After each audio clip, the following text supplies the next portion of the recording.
Yeah, my name is Rowan Mackay. I'm a senior project advisor at Community-Led Housing London.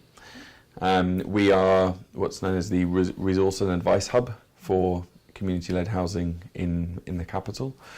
We came out of the second round of the Community Housing Fund, which, unlike the first round, which was devolved to local authorities, this round was used to set up regional hubs for advice, funding, project support for community-led housing projects.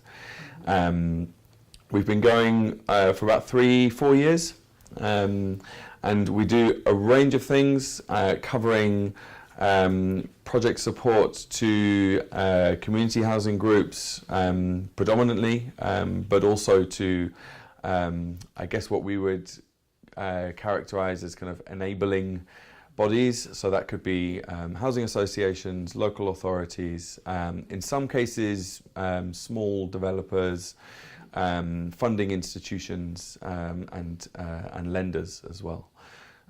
So we really try to kind of act as this point of contact between these different parts of the housing sector to enable community-led housing projects to take place. We in London operate kind of exclusively in London, and our focus is on project support. So our objectives, if you like, are and particularly in this funding period, have been the delivery of new homes. So that's the target that the GLA set. So our objectives in that sense are new housing units, as the GLA would term it. Whereas I think the national bodies, their outcomes and their outputs are kind of more network building, more knowledge sharing, funding in the ways that they can. Interestingly, I think because we're now coming to the end of this funding period, us as a London hub are kind of also looking at diversifying the kinds of work we do, because we will no longer be restrained by this focus on additional housing units. So we can also now start looking at the promotion, expansion of community-led housing within existing housing stock, for example. And what is the relationship then between, if there is any, between the London hub and the other regional hubs around the country? Is there a relationship? Is there information sharing, financial kind of mechanisms where things are redistributed nationally at all? So the information sharing, yes. We have a network. We meet on a monthly basis. The intention of that is to share knowledge, experience, kind of at the moment, and for the last few months, a lot of that conversation has been around kind of how we each sustain ourselves. And every hub is looking at that slightly differently. Because every hub kind of found their base somewhere in different ways, and their support in different ways over the last few years. So some, for example, are kind of embedded as part of architectural practices. Some are kind of standalone voluntary organisations. Ourselves, we are hosted by a small housing association who provide kind of admin, human resources, kind of management support, and then the funding comes from the GLA.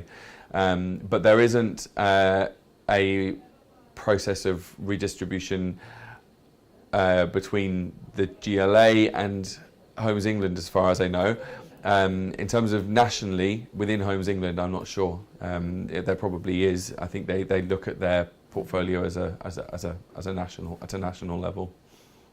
The three national bodies, as they're referred to, National Cohousing Network, National Community Land Trust Network, and the Confederation for Cooperative Housing, are in some ways, I think, kind of seen as the originators of this kind of community-led housing support in terms of the hubs, but also in the definition of community-led housing as we know it kind of nationally, as it has been kind of funded and promoted over the last kind of 5 years or so. And the reason for that, and the reason that we have the funding, is that those three bodies, along with some others, came together to define a common definition for community-led housing, which allowed then the unlocking of resources at a national level to fund the sector, because it was no longer just co-ops going after government funding or just community land trusts. The government could see that there was a kind of coherent kind of network and group that was uniting under this common definition, and then that made it then kind of easier to fund the sector as a whole. And so we have a close relationship, and every hub has a relationship with those three national bodies.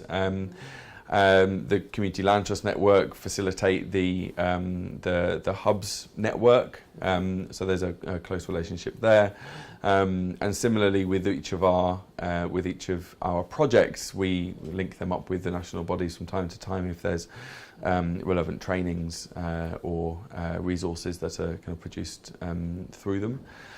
And then I think there's the kind of really the other side, which I can't really think of many examples, especially in this country, which is kind of refugee or vulnerable migrant initiated projects, and I think we can also kind of talk about why that is. Where kind of there has been, and I guess the word that's on my tongue is provision for migrants and refugees, because it has been that process of have defined within their values and their objectives for their project that they want to provide and create a housing project that is inclusive to certain vulnerable groups. And sometimes, like I said, that is explicitly refugees or migrants. It might be low-income households. It might be kind of LGBTQ plus households. So it really depends on the kinds of group and the what's brought them together, the values underpinning their project, the kinds of. So from our perspective as a funder, there was a conversation kind of early on when I joined in the hub around kind of how we allocate and where we allocate our resources, and a process of kind of arriving at a place where we kind of recognised that there was a need to allocate our funding kind of equitably rather than equally, and in order to support the kinds of projects that at that time and still we don't really see in the community-led housing sector, which might be kind of housing projects that are initiated by people that are in vulnerable situations. So there was a conversation and kind of arriving at a place where it felt important to consider how we're allocating resources and to do that in an equitable way. But I guess the other kind of issue is that community-led housing, or the way in which our focus on community-led housing, which has been on new build projects, or at least kind of large redevelopments or refurbishments, take a long time. And we, in the early days, especially when we were kind of actively seeking groups to kind of, when we had kind of lots of funding available, and we were kind of promoting, reaching out, asking for groups to come forward with ideas, we would get a lot of inquiries from not just kind of refugees and recent vulnerable migrants, but people in acute housing need. And we had to be very honest with those inquiries that this process is not a process that will be able to meet acute housing need in the short term. So I think for that reason, our work, we haven't done many projects that meet the needs of vulnerable people, because development projects take minimum 5 years, and the people who would sometimes get in touch needed a solution now. So we can signpost them to services that are better suited to meet their needs.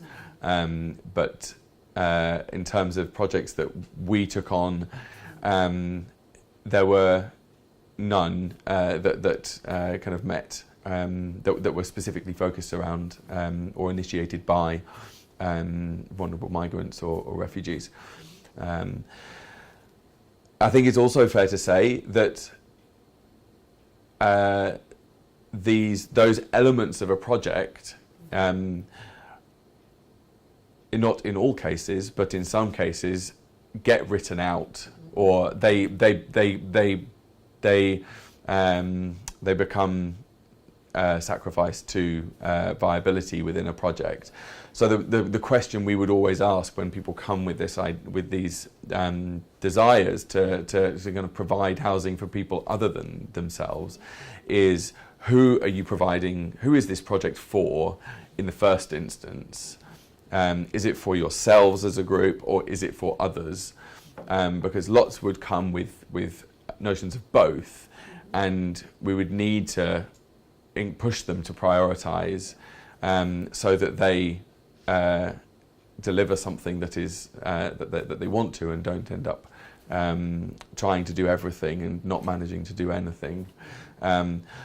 That said, there are a number of schemes that we're now working with through planning that have started on site that have realised that a kind of benevolent element to their schemes. And that's usually in the form of additional kind of social housing units or affordable rent that perhaps a kind of market level or ownership tenures have helped to kind of cross-subsidise. So you see that within, it could be within co-housing schemes, cooperatives. It's not really exclusive to particular models of community-led housing, where there's cross-subsidy kind of taking place within the scheme at the at the request of the group members. So they're choosing to cross-subsidise affordable homes within their scheme, and then they might have specific eligibility or allocations criteria for who those homes should be for. And they have freedom to do that because they're cross-subsidising themselves. Yeah, absolutely. Yeah. It becomes a bit more challenging if they're receiving grant for those schemes, and if they're affordable rent.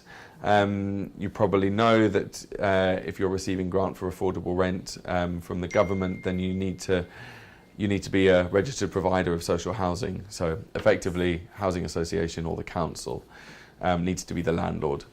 So if that's the case, then there's also additional kind of eligibility criteria that need to be met.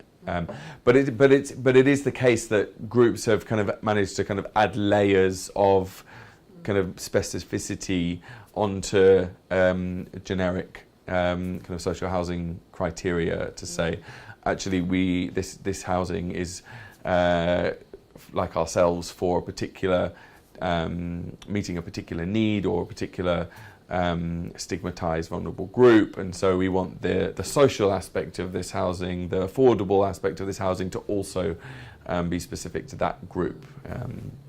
Yeah, things happening.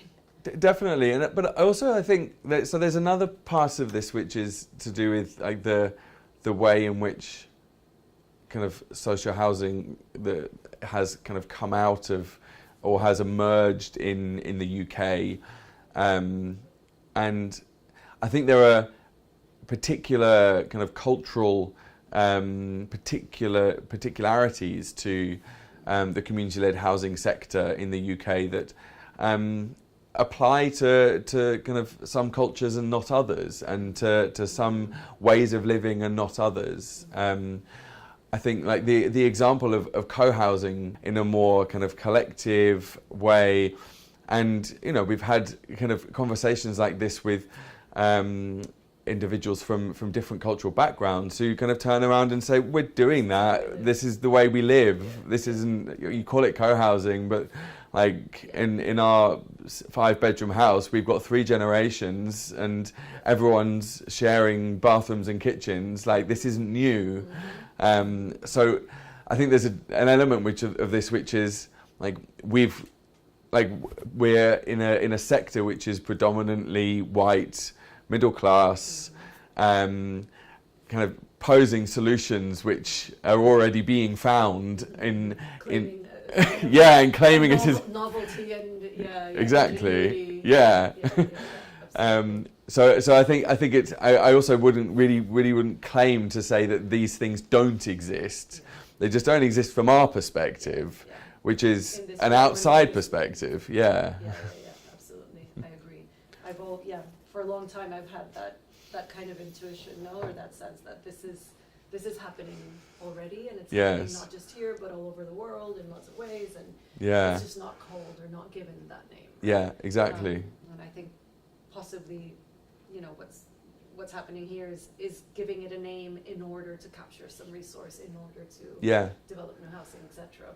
Definitely. It's not because it's something, new. Yeah, exactly. And you could see potentially the kind of clamp down or the resistance from governments on HMOs, homes for multiple occupancy, as a in this country, restricting access to one form of kind of collective living whilst kind of trying to promote another form which is in some ways far more exclusive. Absolutely, very much so. Formalizing the things that are already circulating in the informal sector. Yes. And whitewashing it. Absolutely. Yes. Basically. And then praising ourselves for opening up. A discovery, no? Yeah. Like, I think one of the biggest barriers is that there aren't role models for different kind of different cultural approaches to community-led housing.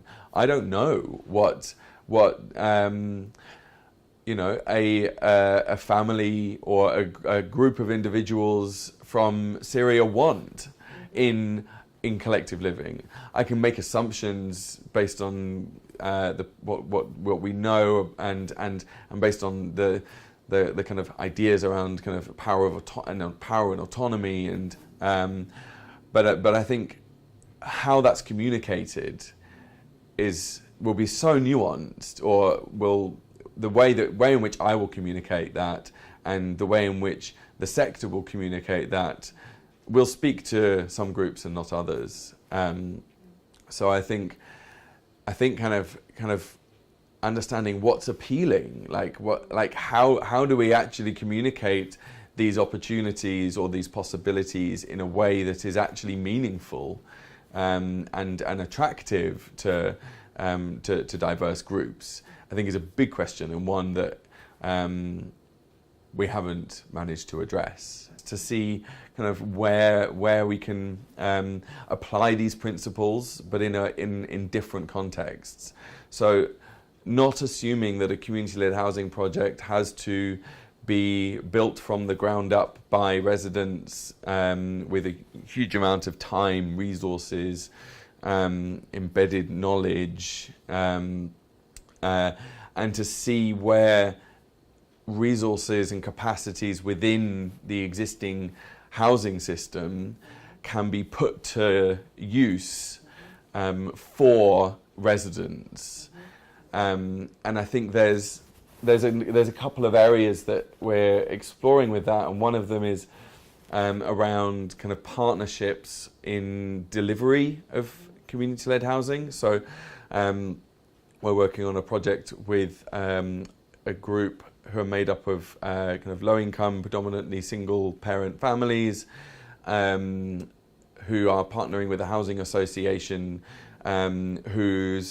we've kind of helped to kind of broker this relationship based on the fact that they have quite common values underpinning their organisations. So the housing association is, we hope, will be kind of taking on the development risk, acting as developer to this project in co-production with that housing group, with the community-led group, and then one as the kind of role as a funder and kind of how funding is kind of allocated, and then in terms of projects, I think so. There's one area which is to do with you could kind of see it as kind of benevolent projects that are projects predominantly kind of initiated and led by people who aren't vulnerable but want to include housing provision within their project for people who are vulnerable. In this case, this would be an entirely kind of social housing project. Or for the community group, that's their only interest is in delivering social rented homes. So, bearing in mind that they will need a registered provider to act as landlord, we're looking at how they can take on management responsibilities. So it's a process of kind of breaking down the constituent parts of a community-led housing project, from delivery, ownership, stewardship, management. What parts of management are we talking about? Day-to-day management? Are we talking about tenant management, maintenance, and kind of breaking that down in a way that allows the resident groups to have autonomy over kind of what they are choosing to take control of. In full knowledge of their capacities, and treating this in a kind of on a kind of temporal scale as well. So it might be the fact that in the first instance they have the capacity just to take on kind of day-to-day management responsibilities and the kinds of kind of relational aspects of tenant management. So tenant support. Kind of day-to-day kind of maintenance, kind of cleaning, and that over time they might look to then build their capacities and to see how that relationship with the housing association might help them to do that, to train them and to train their organisation to get to a point where over time they're taking on more and more responsibility and potentially then taking on ownership at some point. So I think that's one area where working on with kind of management, kind of focusing on kind of housing management, because it's that is actually often the kind of first priority. Not many community housing groups go into this because they want to spend the rest of their lives building homes. They want to get to a point where they have a home that's built, that they've been involved in. What's really important to them is how the security that they have and their autonomy in managing those homes. So that's kind of an area where we've kind of said, okay, if this is what needs prioritising, how can we kind of bring in the support from the kind of wider housing sector to help kind of plug the gaps in the first instance, and then how can we look at a kind of transition towards greater autonomy later on. I think the interesting role that we've kind of found for ourselves is kind of helping groups to work out how they can kind of leverage that collective agency to take control of what's important to them. And a lot of that has to do with kind of finding areas where groups do align with housing associations or councils and can add value to to these organisations' existing activities. I mean, this is basically kind of the subject of my PhD proposal. It's how do we kind of broker these partnerships and find these areas of common ground and mutual benefit, where a group can bring what they have, and kind of bring value to these kind of enabling organisations and bodies. And how do you see the kind of approach where housing associations, so I'm thinking here of the Housing 21, for example, move to create 5 new co-housing sites, I think it is, for seniors specifically? Yeah, I mean, this is actually something that we've been trying to kind of find a way to do for some time, and we're working with a local authority at the moment who kind of, as well as having an interest in community-led housing, have an interest in kind of innovative approaches to delivery. And where that conversation looks to be going is exactly in this direction, where a local authority identifies a site. The call out is not to a community group, but it's to a small, quote unquote, innovative developer, with the condition that by the time they finish the project, it has to be handed over to a community group. And so in some instances, there might be a ready community group in the local area, but in some instances there might not. And so this developer then has to factor into their program and think about who they need to work with in order to effectively kind of bring together a group around a project. And it's also the way in which our kind of parent company here, CDS Cooperatives, started. They started kind of 30 or so years ago as an organisation that built co-ops, and went through that process of building co-ops, kind of bringing together a group of individuals, handing over the freehold and saying, okay, here you go. You've talked about, through these various examples, the kinds of opportunities, I guess, and some of the challenges, but maybe if we can just tease out a little bit from your perspective, what you feel the challenges are to access and to diversity, broadly speaking, and then perhaps to migrants in particular. I know that's a big question, and there's lots of kind of hostile environment reasons that come into that equation, but in terms of housing and the housing sector, what are then the challenges for access at the moment in a city like London? I think there's probably so many. This isn't actually one that I've thought about a lot, but kind of going back to the previous point on the culture, kind of cultural approaches to collective living and to community-led living. I think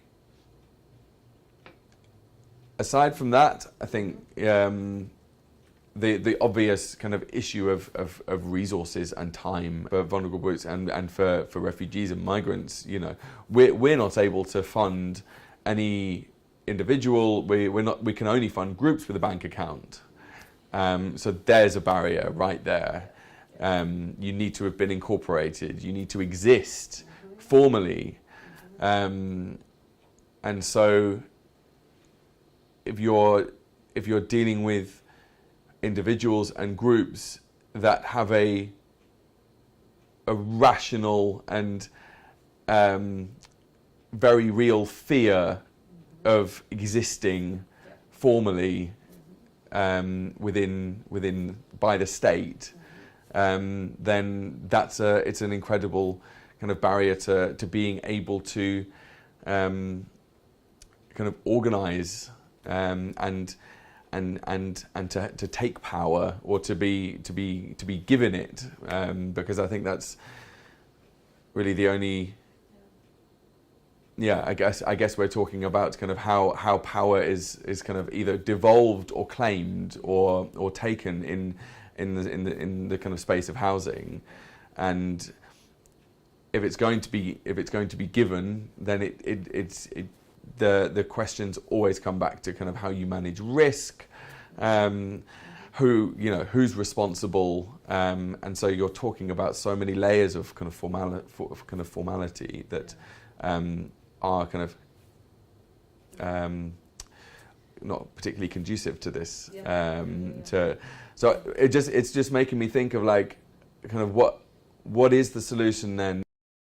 Interesting. I think you want to kind of find a solution that provides the possibility for both autonomy and anonymity.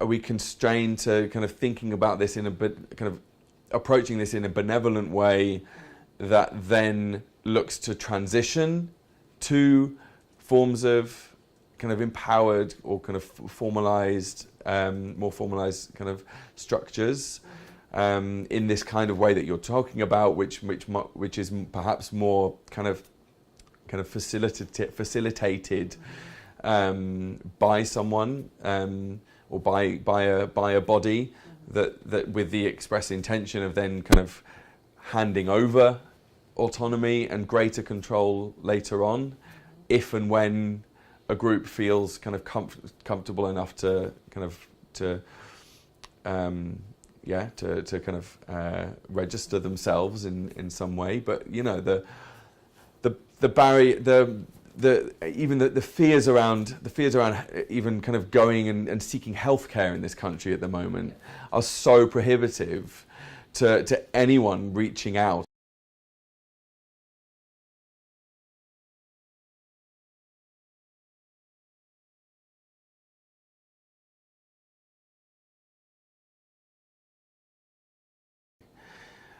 Because of where we are with the hostile environment and every way that impacts kind of people's kind of fear of kind of registering formally, but also to not have that as a barrier to kind of people's aspirations, and the possibility of taking kind of more control. So I think that working with like-minded housing providers that can provide that can provide security of tenure, that have a kind of a willingness to kind of listen and to be led in areas where they're able to, and then with a kind of strategy or a trajectory that includes kind of also kind of handing over and devolving authority at a kind of whenever is appropriate to do so, might be the way that this is kind of approached. Or at least some of this. Yeah. For sure.